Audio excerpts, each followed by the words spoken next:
Olá, tudo bem? Seja muito bem-vindo a mais um culto da nossa família PIB BH. Eu estou muito feliz que você está aí fazendo parte desse movimento espiritual e é por causa do Espírito Santo que de fato nós estamos juntos. Não é porque é virtual que não é real, é o Espírito Santo de Deus que nos conecta e eu estou muito feliz mesmo com a sua participação. Já deixa aí o seu like, se inscreva aqui no nosso canal, compartilha aí esse link nos seus grupos de WhatsApp, seja muito usado por Deus. Hoje é um dia muito especial para a nossa comunidade de fé, para a nossa família, essa família cheia de esperança, porque hoje nós encerramos a nossa campanha de 21 dias de jejum e oração. Foram 21 dias e ao longo desse período nós tivemos também aqui um tempo de vigília, 24 horas de oração, de jejum, e Deus sabe, tem nos levantado, tem nos erguido, tem nos sustentado e tem nos impulsionado a avançar.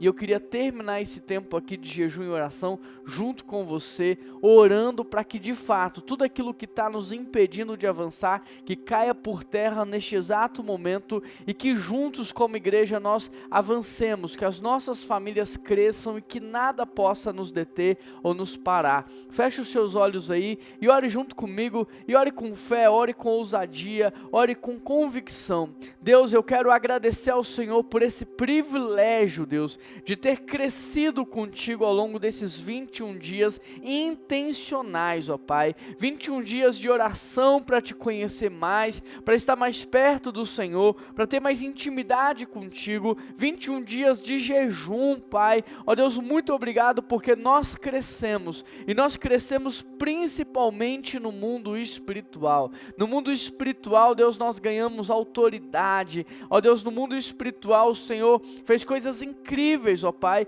e nós sabemos que o mundo espiritual rege o mundo material e que a partir de agora é tempo também de colher, é tempo de materializar tudo aquilo que já foi vencido, Pai, do mundo espiritual, porque a Tua palavra diz: a nossa luta não é contra a carne e nem sangue, mas contra as potestades do ar, Pai. E ao longo desses 21 dias, a nossa igreja batalhou, como igreja nós lutamos, ó Deus, no mundo espiritual o Senhor nos deu a vitória, Pai. Por isso nós queremos continuar avançando. Tira todas as barreiras que têm nos impedido de evangelizar e ganhar vidas para o Senhor. Tira as barreiras que têm impedido as pessoas de se render ao Teu amor. Tira as barreiras que têm impedido as pessoas de tomar a decisão pelo batismo, Pai. Tira a barreira, Deus, que tem impedido as células de se multiplicarem e alcançarem vida, Senhor. Tira as barreiras que têm impedido os casamentos de melhorarem, Pai. Ó Deus, tira as barreiras que têm impedido as famílias de prosperarem, que em nome de Jesus nós possamos avançar.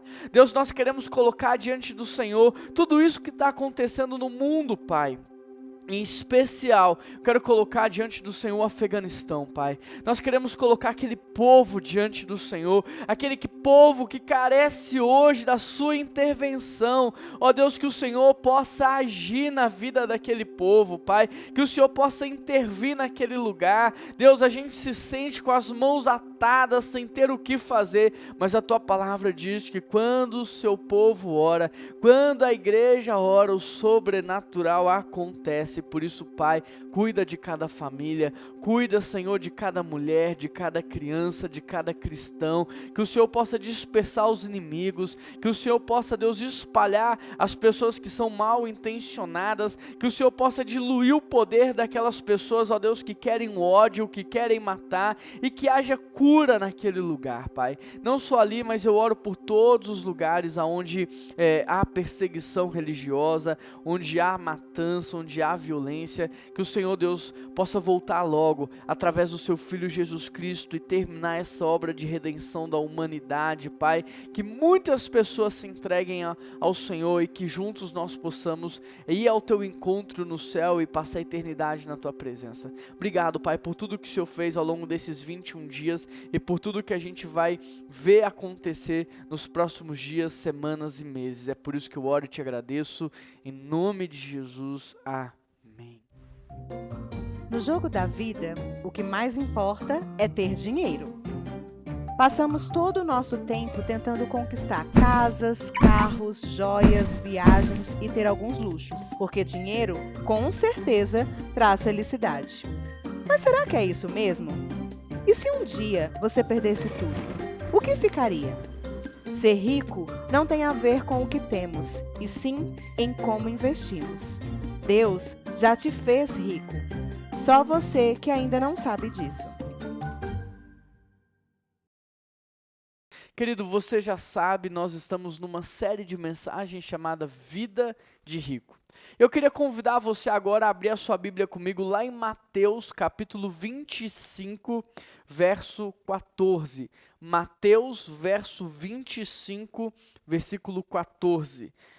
Estamos nessa série já há algum tempo, caminhando para o final, faltam apenas alguns domingos para a gente encerrar essa série, e essa série foi uma série assim muito profunda, de rever os nossos conceitos, valores, de ajustar o nosso coração, realinhar o nosso foco, para que juntos nós pudéssemos avançar. E agora que estamos caminhando para o fim, Deus tem algo também para falar de muito poderoso ao seu coração, e você que abriu a sua Bíblia aí em Mateus capítulo 25, verso 14, eu convido você a ler comigo. O texto ele diz assim: e também será como um homem que ao sair de viagem chamou os seus servos e lhe confiou os seus bens. A um deu 5 talentos, a outro 2, a outro 1. A cada um de acordo com a sua, o quê? Capacidade. Em seguida, ele partiu de viagem.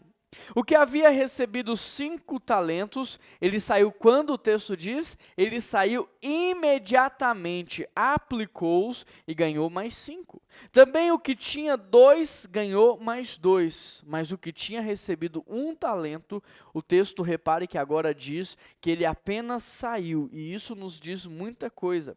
Cavou um buraco no chão e escondeu o dinheiro do Senhor. Depois de muito tempo, o senhor daqueles servos voltou e acertou a conta com eles. O que tinha recebido 5, trouxe outros 5 e disse: o senhor me confiou 5 talentos, veja, eu ganhei muito mais. O senhor respondeu: muito bem, servo bom e fiel. Você foi fiel no pouco e eu te colocarei sobre o muito. Venha e participe da alegria do seu senhor. Veio também o que tinha recebido 2 talentos e disse: o Senhor me confiou 2 talentos e eu ganhei mais 2. O Senhor respondeu: muito bom, servo bom e fiel. Você foi fiel no pouco e eu o colocarei sobre muito. Venha e participe da alegria do seu Senhor. Por fim, veio o que tinha recebido 1 talento e disse: o Senhor é homem severo, que colhe onde não plantou e junta onde não semeou. Pois tive medo, saí e escondi o talento no chão. Veja, aqui está o que lhe pertence. O Senhor respondeu: servo mau, servo negligente. Você sabia que eu colho onde não plantei e junto onde não semeei? Então você devia ter confiado meu dinheiro aos banqueiros, para que quando eu voltasse, recebesse então com juros. Tirem o talento dele e entreguem-no ao que tem 10, pois a quem tem mais será dado, e terá em grande quantidade, mas a quem não tem, até o que tem lhe será tirado.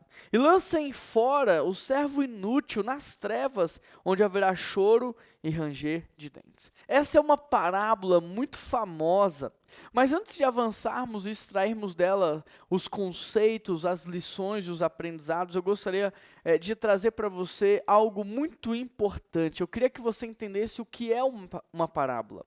A parábola, de maneira muito simples, é um estilo de ensino, onde você se utiliza de uma ilustração, de um costume da vida, de algo corriqueiro, para abordar um ensino espiritual.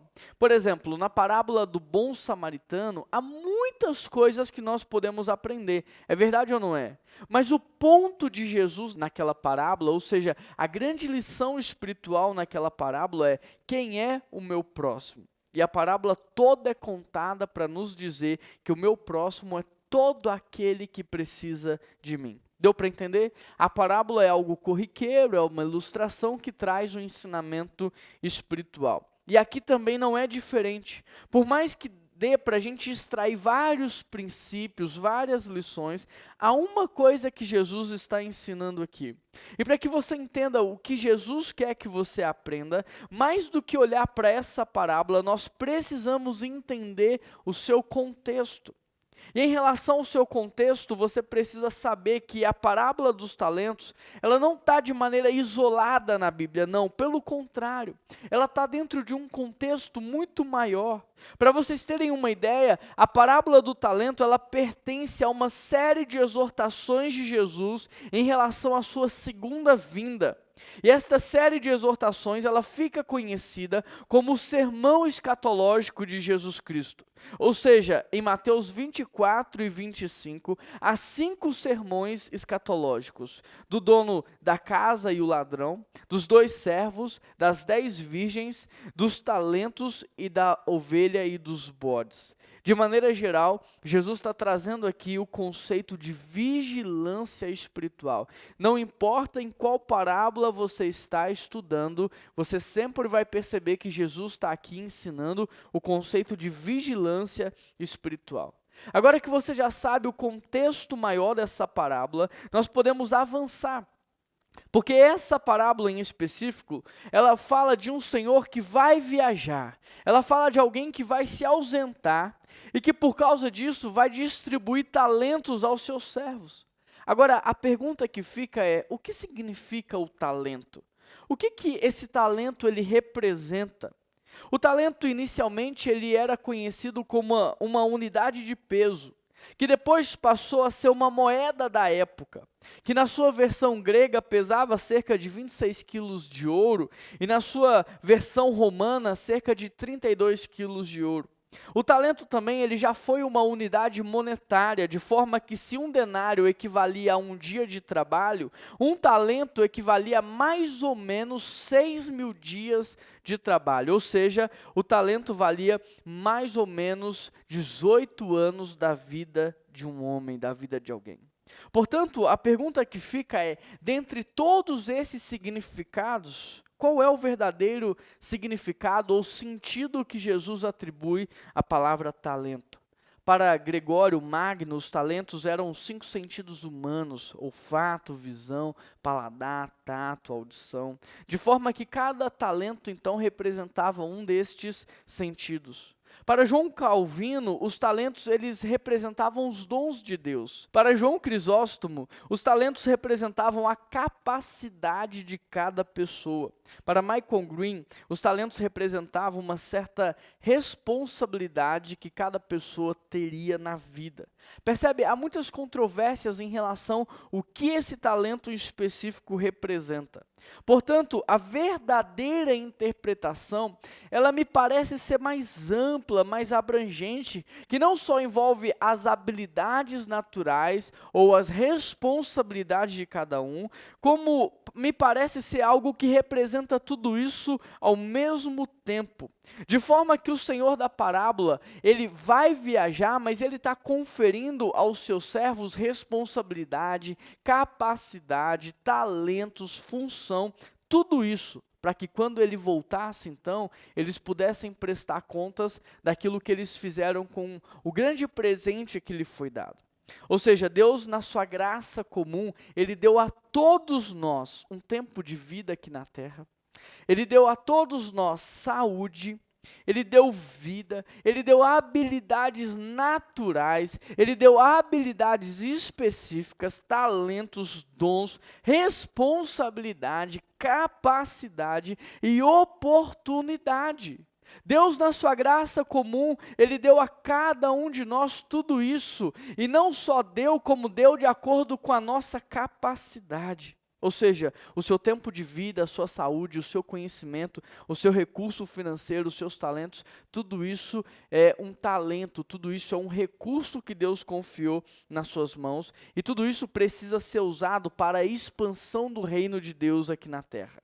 De forma que um dia, quando Jesus voltar, nós iremos prestar contas daquilo que a gente fez com o nosso tempo de vida, daquilo que a gente fez com a nossa saúde, daquilo que a gente fez com os nossos dons e talentos. Ou seja, quando você está lá assistindo um Netflix ou um seriado, aquilo não está te custando 30, 40 reais por mês, aquilo está te custando tempo.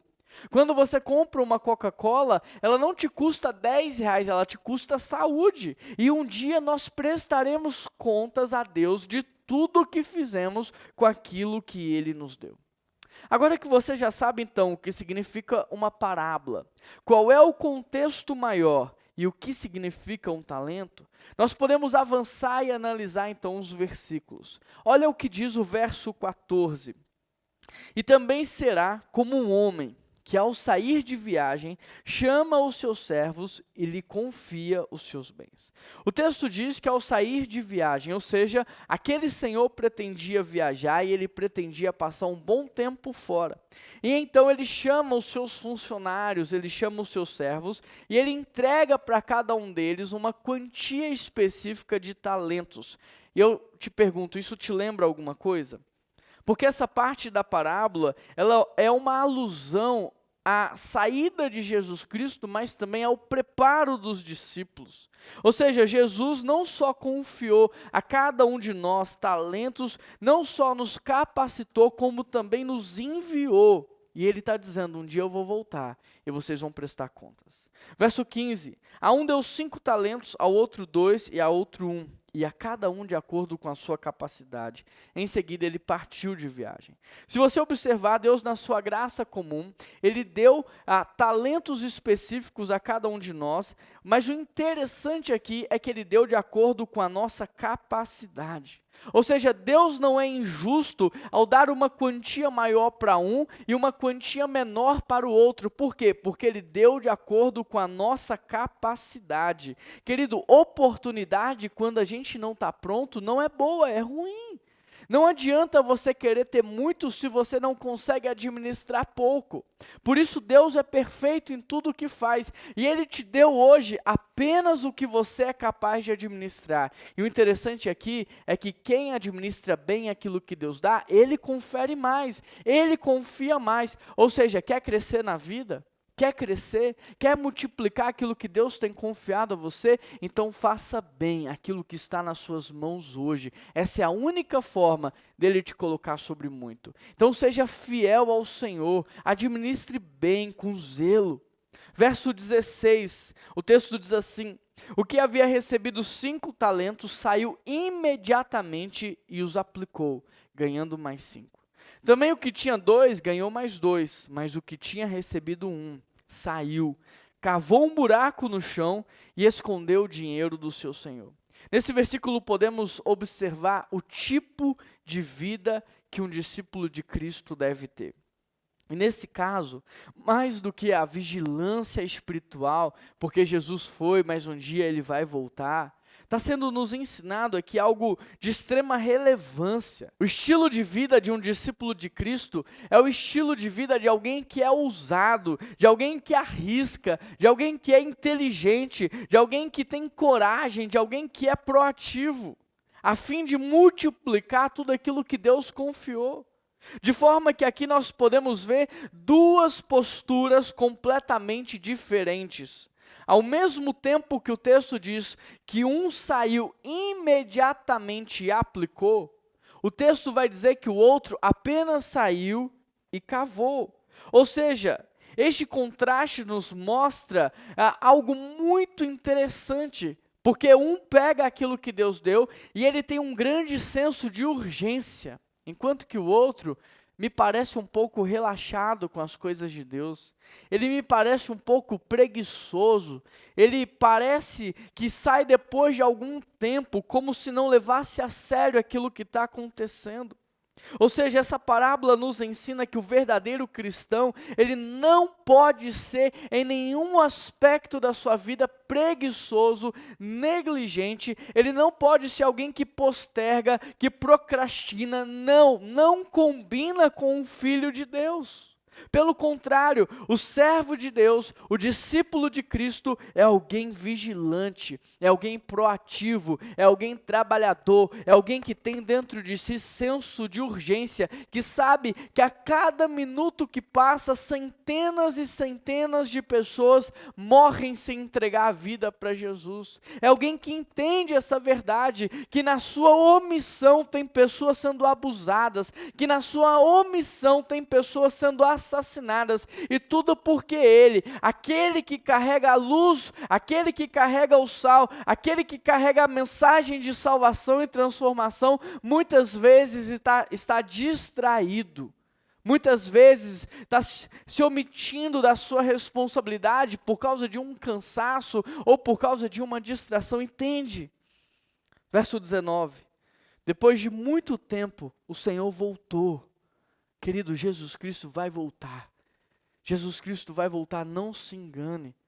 Pode estar demorando, mas Ele vai voltar, os sinais estão aí.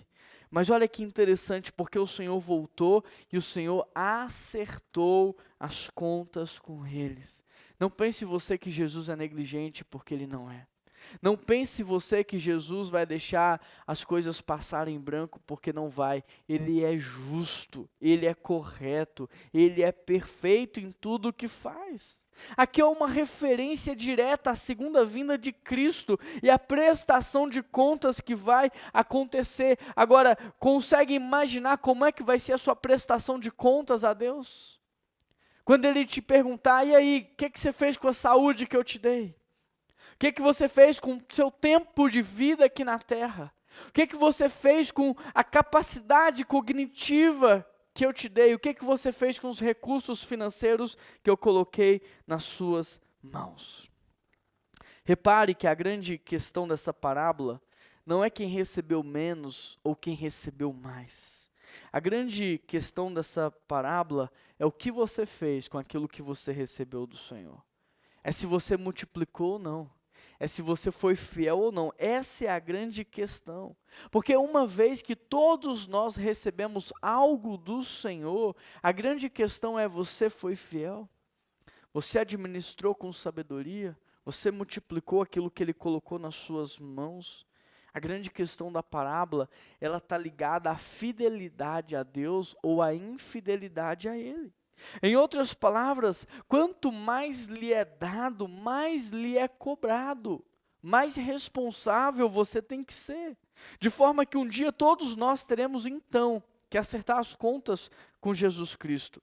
De tudo que nós sabemos, de tudo que nós fizemos, de tudo que nós colhemos. Ou seja, quem sabe mais, precisa praticar mais, precisa viver mais, e quem tem mais precisa repartir mais, multiplicar mais e abençoar mais. Verso 20, o que tinha recebido 5 talentos, trouxe outros 5 e disse: o Senhor me confiou 5 talentos, eu ganhei mais 5.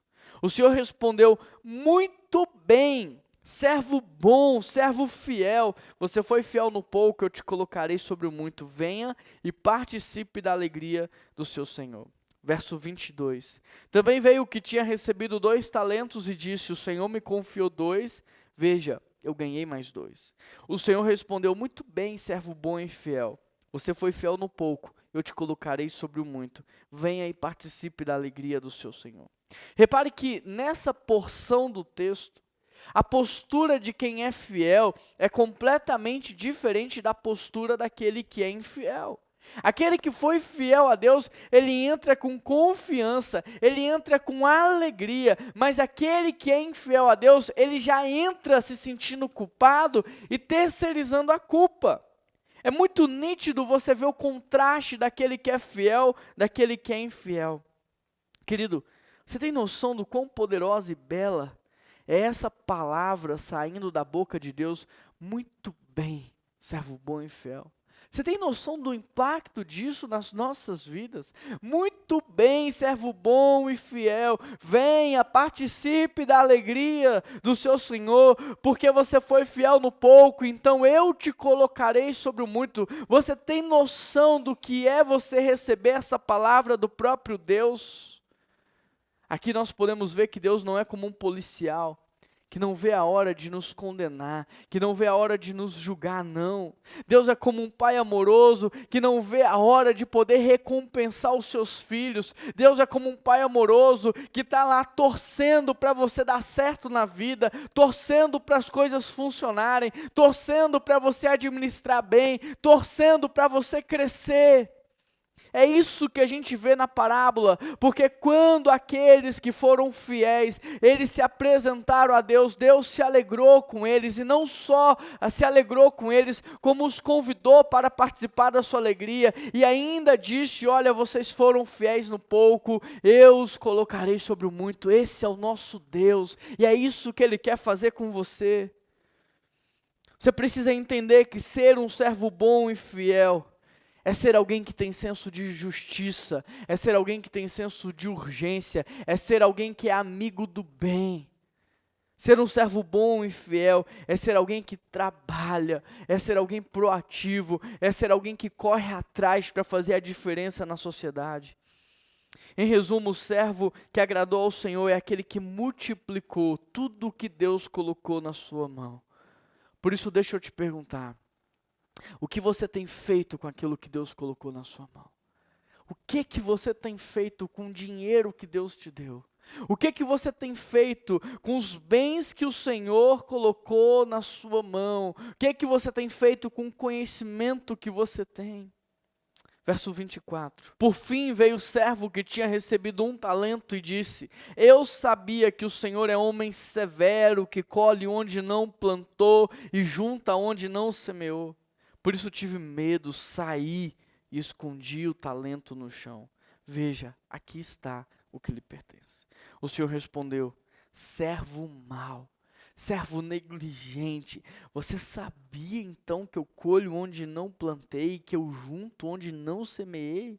Então você deveria ter confiado meu dinheiro aos banqueiros, para que quando eu voltasse, então eu recebesse com juros. Tirem o talento dele e entregue àquele que tem 10, pois a quem tem, mais lhe será dado, e terá em grande quantidade. Mas a quem não tem, até o que tem lhe será tirado. Lancem fora o servo inútil nas trevas, onde haverá choro e ranger de dentes. Querido, repare que aquele que recebeu 1 talento, ele também devolveu 1 talento. Ele pegou 1 talento e ele devolveu o mesmo talento. E ele está escutando da boca do Senhor: você é servo mau, você é servo negligente, você é inútil. Pesado, não? Difícil de ouvir isso. Agora, repare que aos nossos olhos ele não parece ser tão ruim assim. Ele não parece ser uma pessoa tão má assim. Ele não roubou, ele não desviou, ele não foi corrupto. Pelo menos não à nossa vista. É verdade ou não é? Mas veja o que o Senhor está dizendo para ele: servo mau, servo negligente, servo inútil. Ou seja, enquanto aqui na terra, se nós pegamos R$1 e devolvemos R$1, está tudo bem, a gente está fazendo certo. Para Deus não é assim que funciona. No reino de Deus não é assim. Se nós pegamos R$1, tem que devolver 2. Nós temos que fazer mais do que se espera de nós. Se pediu para você varrer um chão, passa um pano também. Isso é honra, isso é excelência, isso tem a ver com a cultura do reino de Deus. E é assim que os filhos de Deus devem viver. Esses dias eu vi um programa de televisão e as pessoas elas iam àquele programa para receber uma grande quantia de dinheiro. Só que elas tinham que justificar o que elas fariam com aquele dinheiro. Então os jurados diriam se elas receberiam ou não aquele dinheiro com base na justificativa delas. E a resposta mais comum de todos aqueles que foram lá é: se eu receber esse valor, eu vou colocar as minhas dívidas em dia. Eu vou pagar as minhas contas, eu vou resolver os meus problemas. E o interessante é que o apresentador disse que nenhum daqueles então receberia o dinheiro. Por quê? Porque aquele dinheiro ele estava sendo dado para que as pessoas pudessem empreender, para que as pessoas pudessem multiplicar. E é a mesma coisa que está acontecendo aqui. Querido, Deus nos deu vida para que nós pudéssemos usar essa vida para gerar vida em outros. Deus nos deu fôlego para reconciliar as pessoas com Deus. Deus nos deu saúde para a gente cooperar com a missão dele de redenção, de resgate. Deus nos deu talentos para a gente multiplicá-lo. Deus nos deu capacidade para a gente alcançar cada vez mais pessoas. Mas o interessante é que aquele que recebeu um talento e devolveu um talento, o texto diz que ele não foi inteligente. O texto diz que ele não foi sábio. E mais grave do que isso, o texto diz que ele foi lançado nas trevas. O interessante é que o pecado dele, aos nossos olhos, foi muito sutil.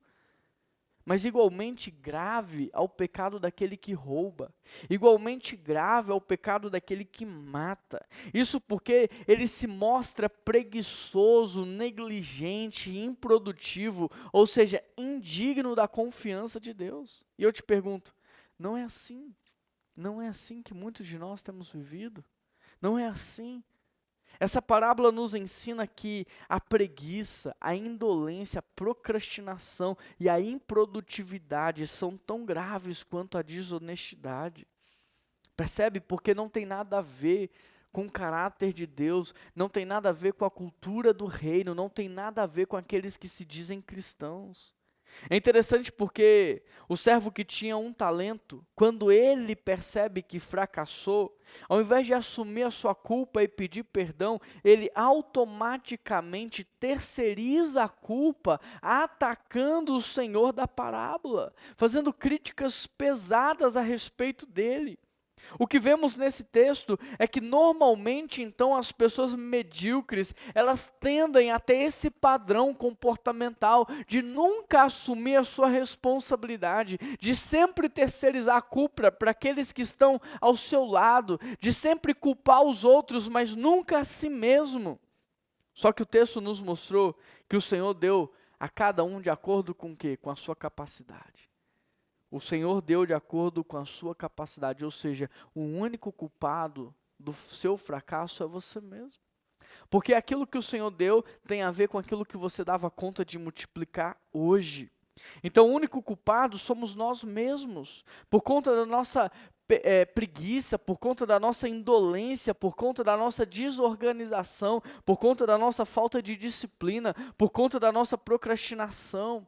O único culpado somos nós mesmos. Agora veja a consequência desse pecado na vida do servo. Retirem ele, porque ele é inútil, e lancem ele nas trevas.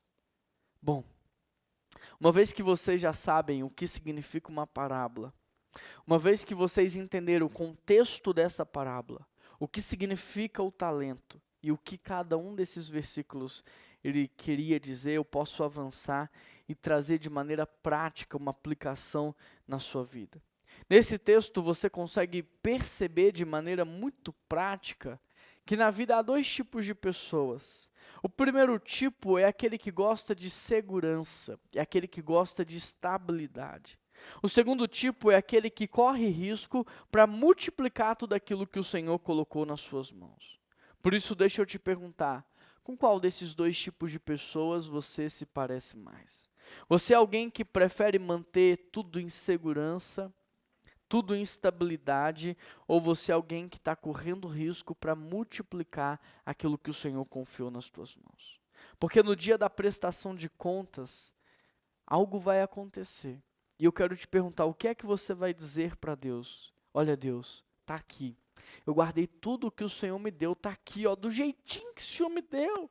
Olha aquela casa que o Senhor me deu, eu nem reformei ela, eu deixei ela daquele jeito, eu não ampliei, eu não multipliquei, eu não melhorei, eu nem recebi as pessoas lá para não desgastar a casa, está aqui. Olha Deus, sabe aquele carro que o Senhor me deu? Está aqui do jeitinho que o Senhor me deu.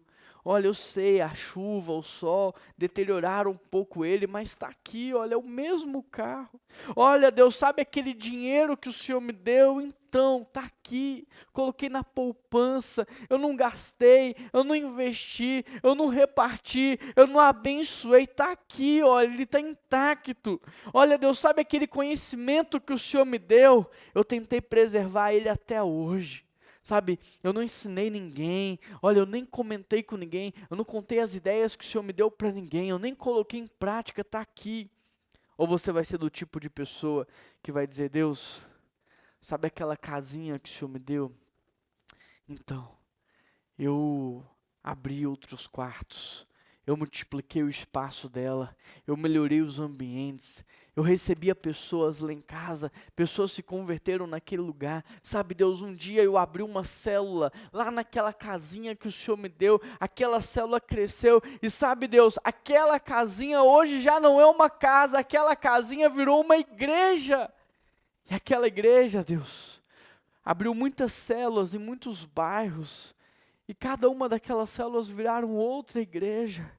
Ou você vai ser daquele que vai dizer também, olha Deus, sabe aquele carro que o Senhor me deu?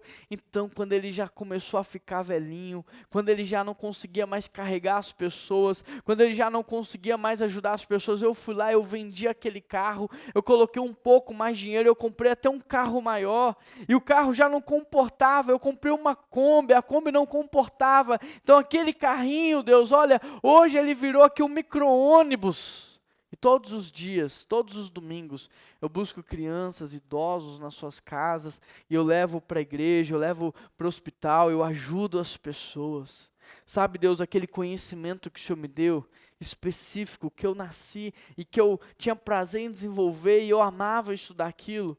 Pois é, eu peguei aquele conhecimento e eu estudei mais, eu aprendi mais, e eu ensinei para uma pessoa que ensinou para outra, que ensinou para outra, e por causa daquele conhecimento hoje tem uma geração empregada, trabalhando, sustentando a sua casa, sustentando a sua família, tudo por causa daquele conhecimento que o Senhor me deu. Deus, sabe aquele dinheirinho que o Senhor me deu? Começou com R$100 lá por semana. Depois eu comecei a ganhar um salário mínimo por mês, sabe, Deus? Então eu pegava aquele dinheirinho e eu repartia primeiro, eu comia depois. E de repente o Senhor me deu mais. E de um salário mínimo eu passei a ganhar mais. Mas eu continuei com aquele princípio de repartir primeiro e comer depois.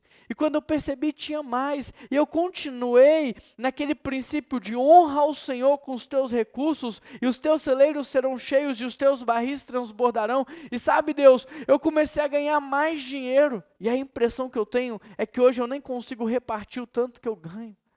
Parece que quanto mais eu dou, mais eu tenho, não acaba. Eu não sei o que está acontecendo, Deus, com aquele dinheiro que o Senhor me deu. Olha, eu paguei uma faculdade de administração para uma pessoa. Para outra pessoa, sabe, Deus, eu paguei um curso lá de música e ela se aprimorou. Para outra pessoa, sabe, Deus, eu investi na vida dela, potencializei ela no idioma, e essas pessoas estão crescendo, elas estão impulsionando. Tem gente casando agora, tem gente constituindo família, as pessoas estão crescendo, e tudo por causa daquela semente que o Senhor me deu. Sabe aquele bônus que o Senhor me deu no final do ano da empresa, que eu nem esperava? Era um período de pandemia, crise econômica, mas chegou um bônus na minha mão. Chegou lá um valor, uma quantia alta. Eu olhei para minhas contas e pensei assim, não, já está tudo caminhando bem. Eu vou pegar esse dinheiro e eu vou semear, eu vou plantar. Eu abri uma ONG com aquele dinheiro. E essa ONG hoje tem ajudado muitas e muitas crianças, moradores de rua, pessoas que não tinham nada. Querido, que tipo de discurso vai ser o seu no dia da prestação de conta? Sabe por quê? Porque Deus não se agrada daqueles que tentam manter tudo em segurança. Deus se agrada daqueles que colocam tudo em risco para abençoar o maior número de vidas. Interessante o que nós podemos aprender aqui. Que Deus se agrada daquele que multiplica para abençoar. Sabe por quê? Porque eu e você somos canais. Quando Deus mandou o maná cair do céu, o que Ele disse para o povo? Não acumula, não precisa guardar para amanhã. Come o de hoje. Entende? Deus, Ele não quer que você acumule grande riqueza, grande patrimônio. Nós não precisamos disso. Nós não precisamos de 40 pares de sapato, de 10 pares de sandália, de chinelo, não sei quantas calças, não sei quantas camisas. A gente não precisa disso. Deus quer que você reparta para abençoar o maior número de pessoas possíveis. Se nós observarmos, nós perceberemos que Deus colocou desde o princípio o DNA da multiplicação em nós. A Adão ele disse, cresça e multiplique. A Noé ele disse, cresça e multiplique. A Abraão ele disse, olha, você vai ser bênção, você vai ser pai de uma nação, pai de uma multidão. Aos discípulos ele disse, vão por todo o mundo e façam mais discípulos. Em nós está o DNA da multiplicação. Agora, se isso é uma verdade, então o que foi que mudou? O que foi que mudou que ao invés de repartir, a gente começou a acumular?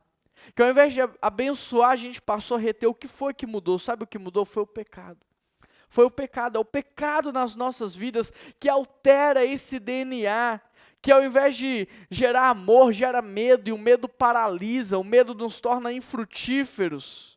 Fazendo com que ao invés da gente sair por aí multiplicando, a gente começa a guardar e acumular. Por quê? Porque a gente tem medo do amanhã.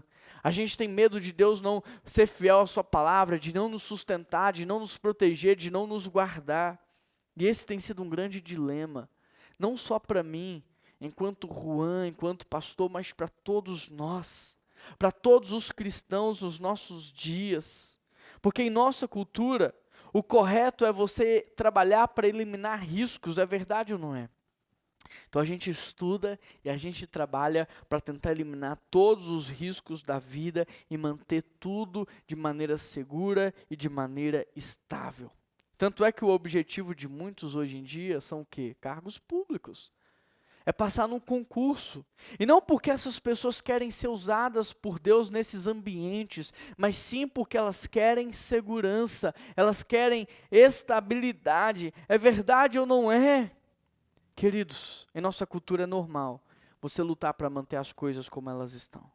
Mas nós não somos chamados para manter as coisas como estão, e sim para ir na contramão da cultura do nosso mundo. Nós somos chamados para fazer a diferença, nós somos chamados para cuidar do planeta, cuidar da criação, cuidar das pessoas. Nós somos chamados para cultivar o melhor em tudo e em todos. Nós somos chamados para criar, porque o nosso Deus é um Deus que cria, ou seja, nós somos criativos. Ele deu a madeira, nós fazemos então a cadeira, nós fazemos o móvel, nós somos chamados para multiplicar tudo aquilo que o Senhor colocou nas nossas mãos. Esse é o nosso chamado.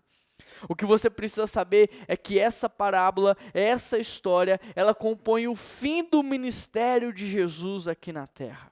Ou seja, no fim do seu tempo aqui na terra, Deus dotou a sua igreja de capacidade, de dons, de talentos, de habilidade, de poder, de autoridade. Deus deu à igreja tudo o que ela precisava para crescer, multiplicar e fazer a diferença, alcançando todas as esferas da sociedade. Mas o que nós temos feito? Você hoje é uma referência naquilo que você faz, de maneira que na sua área as pessoas olham para você com inspiração, ou não, porque você não tem multiplicado o seu talento.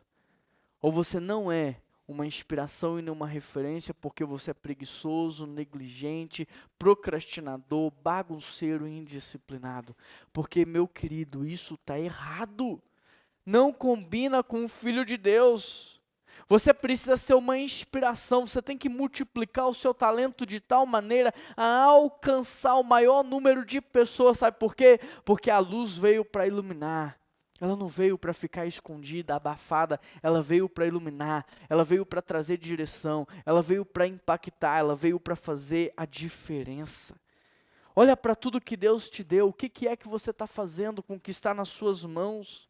Porque de acordo com esse texto, ser fiel não é apenas manter em segurança ou proteger o que Ele te deu. Ser fiel é multiplicar. O que você está fazendo?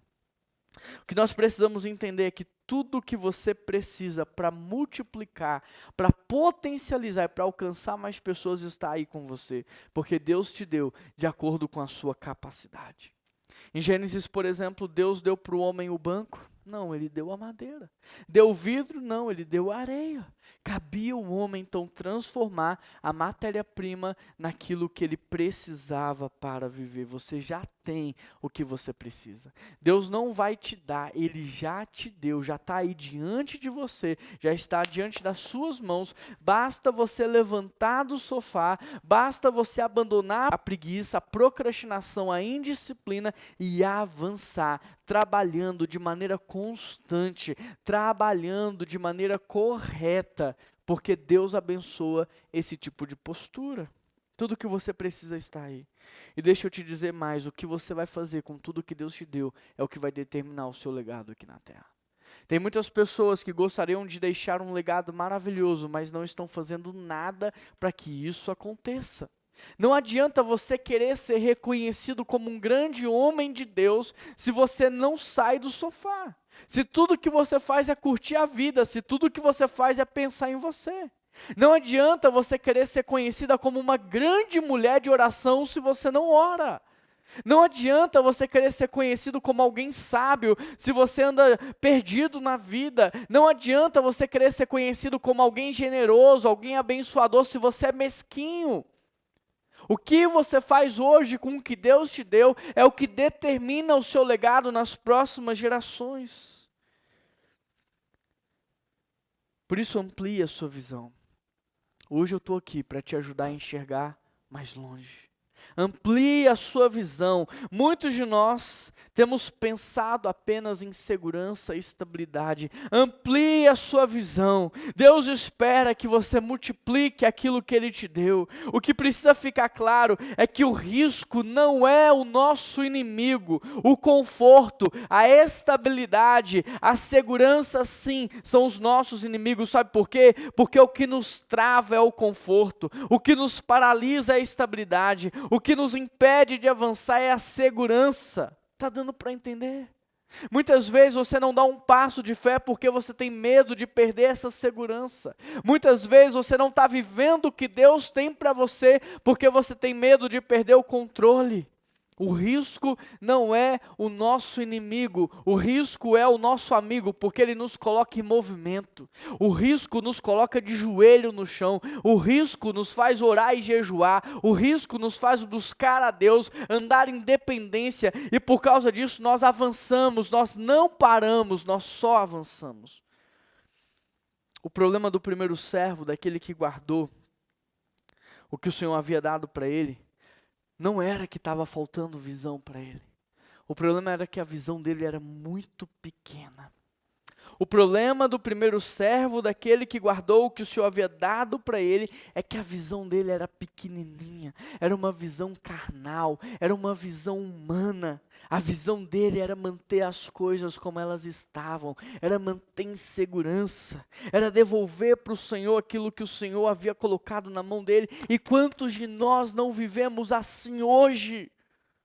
Quantos de nós não somos assim hoje? Por isso, ao invés de estudar canto e multiplicar o meu talento para que eu tenha mais influência na sociedade, para que eu impacte mais pessoas a partir de um talento que Deus me deu, eu apenas canto.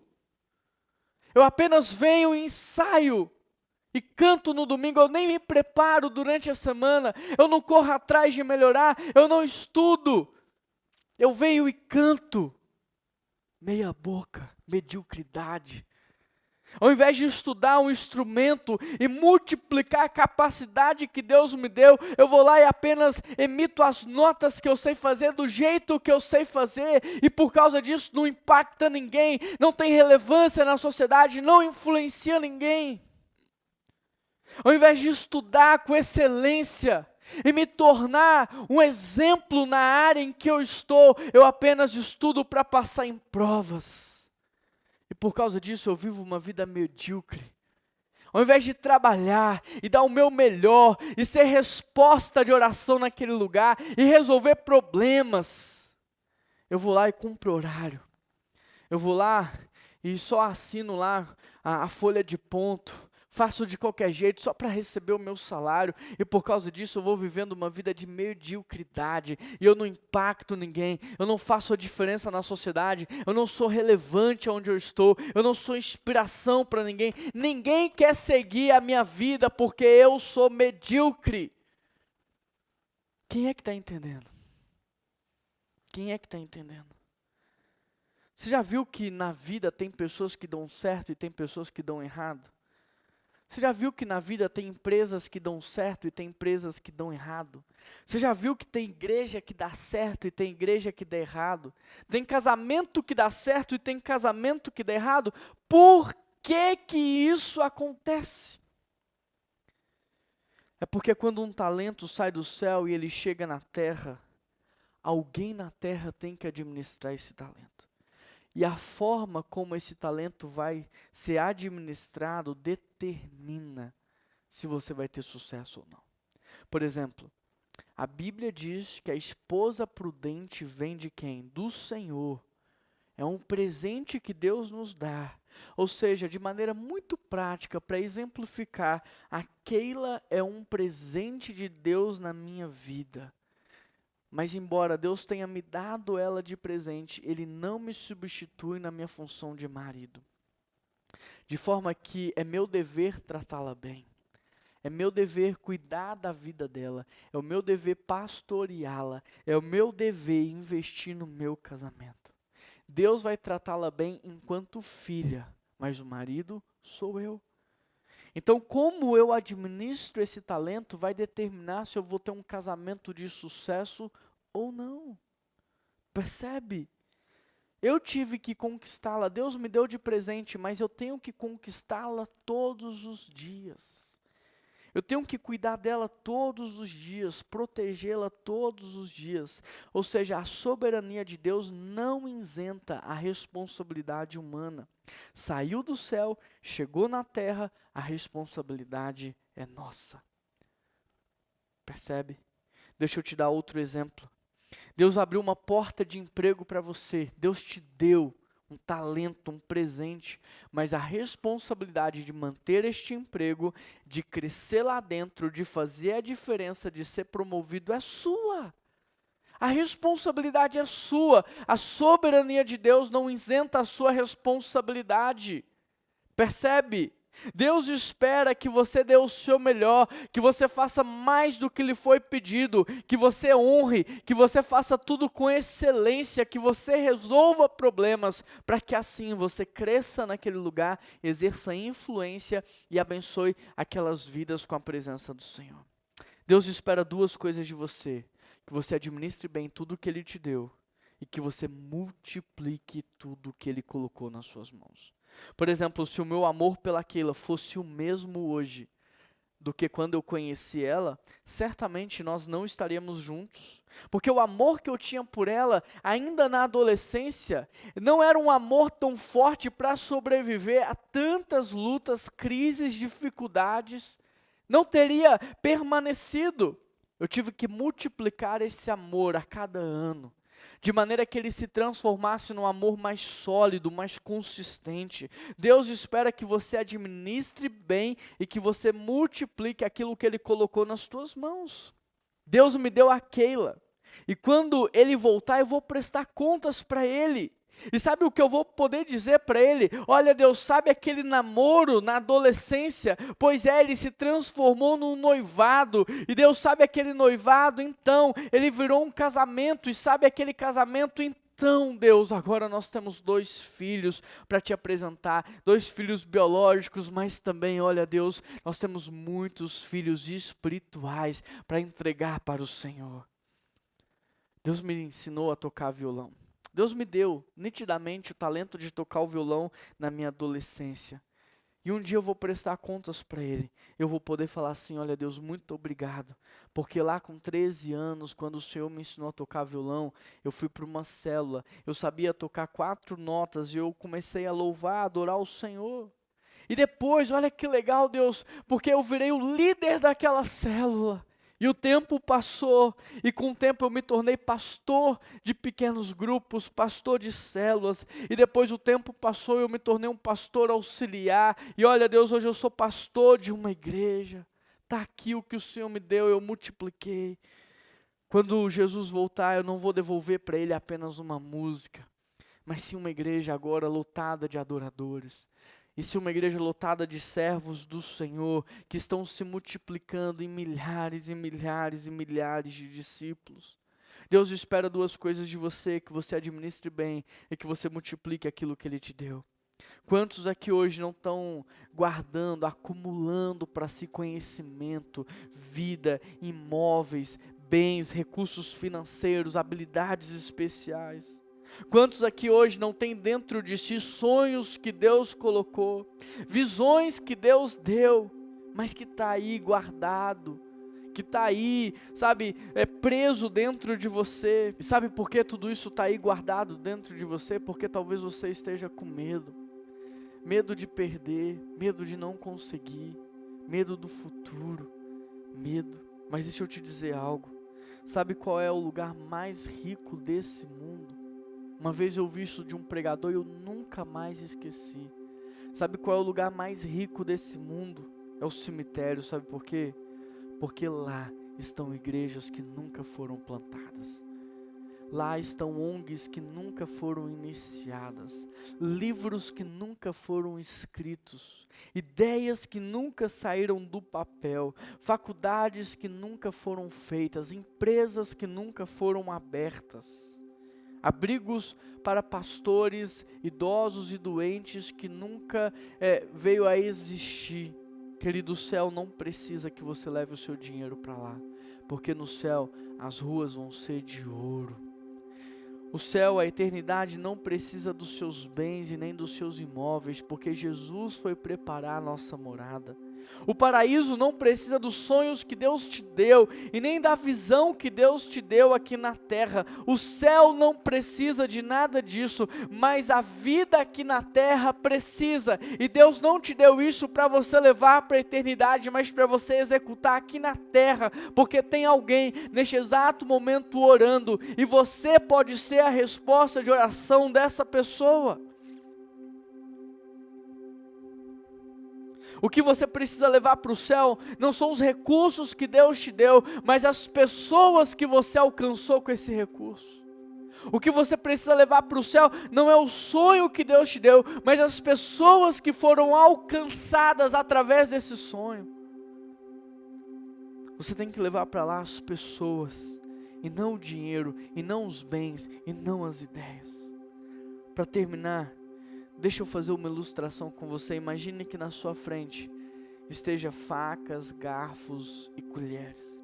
Todos eles estão espalhados aí diante de você. Se eu te perguntasse, ou se eu te pedisse para organizar, como é que você organizaria? 99% das pessoas colocariam isso numa gaveta separada. Garfo com garfo, faca com faca, colher com colher. É verdade ou não é? Agora, antes de você organizar, você deveria ter me perguntado: Juan, mas você está me pedindo para organizar para quê? Porque se for para guardar é assim, mas se for para usar, então não é colher com colher, garfo com garfo, faca com faca, mas é tudo misturado. Percebe? Você tem que perguntar para Deus: Deus, tudo isso que o Senhor me deu e essa missão que o Senhor me deu é para quê? É para quê? Porque se for para preservar, se for para manter em segurança, ok, eu estou fazendo direitinho. Mas se não for para isso, eu estou errado. Se não for para guardar e manter em segurança, então eu estou sendo um servo mau e negligente, eu preciso mudar. Querido, pergunta para Deus o que é que você veio fazer aqui, sabe por quê? Ele vai te dizer: eu te coloquei aqui porque eu queria que você participasse da minha obra de resgate, de redenção. Eu queria que você desfrutasse da minha presença e que você reconciliasse também as pessoas comigo. Se você perguntar para Deus o que é para você fazer com a sua casa, Ele vai dizer: use-a, use a sua casa. Olha, receba pessoas, abra célula na sua casa, faça cultos no seu lar, receba os seus vizinhos, use a sua casa, usa o seu carro para abençoar vidas, usa o seu dinheiro para cuidar de gente. Sem fé, querido, é impossível agradar a Deus. Sem fé é impossível agradar a Deus. Eu gostaria que você ouvisse do próprio Deus hoje: muito bem, servo bom e fiel, porque você foi fiel no pouco, eu te colocarei sobre o muito. Venha e participe da alegria do seu Senhor. Eu gostaria que isso fosse verdade na sua vida. Por isso eu queria orar por você, para que no nome de Jesus todo medo caísse por terra. Todo medo do futuro, todo medo de não conseguir, todo medo de se frustrar ou fracassar, que tudo isso caísse por terra. Porque o medo nos paralisa e nos torna infrutíferos, mas o Senhor nos fez para frutificar, o Senhor nos fez para dar frutos. É isso que o Senhor deseja de você, que você alcance muitas e muitas vidas, e é isso que Ele quer fazer. Por isso eu quero orar por você. Senhor Deus e eterno Pai, eu quero primeiro te agradecer, porque o Senhor deu para essa pessoa talentos. O Senhor deu vida, saúde, fôlego. O Senhor deu capacidade cognitiva de aprendizado. O Senhor deu habilidades naturais e específicas, talentos, dons, oportunidade, responsabilidade. Olha tudo que o Senhor deu para essa pessoa, Pai. Não deixe ela ser infiel. Não deixe ela ser negligente, Senhor. Não permita que essa pessoa seja lançada nas trevas, onde haverá choro e ranger de dentes, ó Pai. Mas que essa pessoa tenha de fato um relacionamento contigo. Que dentro dela possa habitar o Espírito Santo de Deus. Que ela possa se entregar por completo ao Senhor e administrar com fidelidade tudo aquilo que o Senhor colocou nas suas mãos, para que ela possa ouvir do Senhor: servo bom e fiel, entre e desfrute da alegria do seu Senhor.